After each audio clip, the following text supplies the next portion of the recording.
The Richest Man in Babylon, karya George Samuel Clason yang diterbitkan pada tahun 1926. Udah jadi sebuah mahakarya yang benar-benar berpengaruh. Kenapa sih buku ini tuh populer banget selama bertahun-tahun? Di inti klasik sastra ini terdapat dua tokoh, yaitu Banshee dan juga Kobe. Walaupun mereka memiliki bakat yang luar biasa, mereka itu terjerat dalam situasi yang membingungkan, terperangkap dalam yang namanya kesulitan keuangan. Wah, familiar dong sama kita.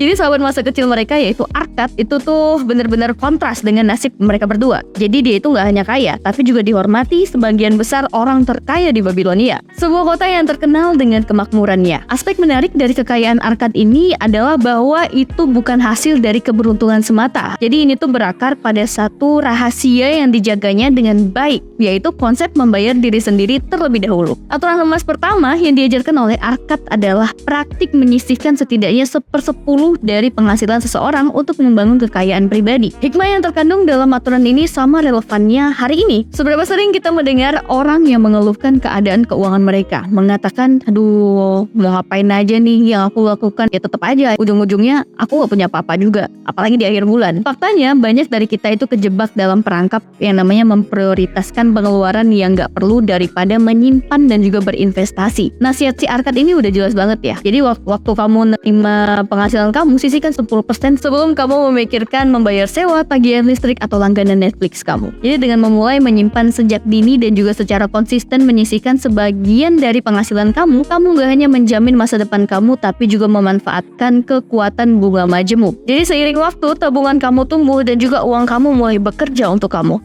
Keren banget kan? Jadi sekarang mari kita telaah aturan emas yang selanjutnya. Jadi seni berinvestasi. Menginvestasikan uang kamu mirip dengan mengirimkan tentara-tentara kamu ke medan perang nih. Jadi semakin banyak yang kamu kirimkan, semakin banyak yang kamu miliki, semakin banyak juga jarahan yang akan mereka bawa pulang. Dalam istilah kontemporer, hal ini diterjemahkan ke dalam mendiversifikasi investasi kamu, baik itu dalam bisnis, real estate, saham, atau obligasi, bahkan emas sekalipun. Namun ada peringatan penting nih, sebelum melompat ke dalam suatu investasi, yakin dulu nih dalam pemahaman kamu tentang di mana kamu mau menaruh uang kamu. Inilah yang membawa kita pada hukum emas yang selanjutnya. Carilah kebijaksanaan. Ajaran Arkad ini memperingatkan agar kita itu nggak mempercayai naluri perasaan atau mengikuti nasihat dari teman atau kenalan yang walaupun mereka punya niat baik ngasih tahu kita, tapi mereka tuh nggak ada background pengetahuan keuangan gitu. Nah sebaliknya, carilah bimbingan dari mereka yang udah menguasai seni pengelolaan keuangan. Untuk mengilustrasikannya sih, mari kita pertimbangkan kisah seorang teman. Jadi ada yang namanya John. Jadi John ini melakukan segala sesuatu dengan benar, menyimpan dengan tekun. Dia juga memperdalam yang namanya pengetahuannya tentang investasi. Tapi dia punya satu kelemahan yang cukup fatal. Dia selalu tergoda oleh daya tarik skema cepat kaya. Beberapa dari kita semua itu mendengarkan tentang adalah kesempatan datang sekali seumur hidup. Nah ini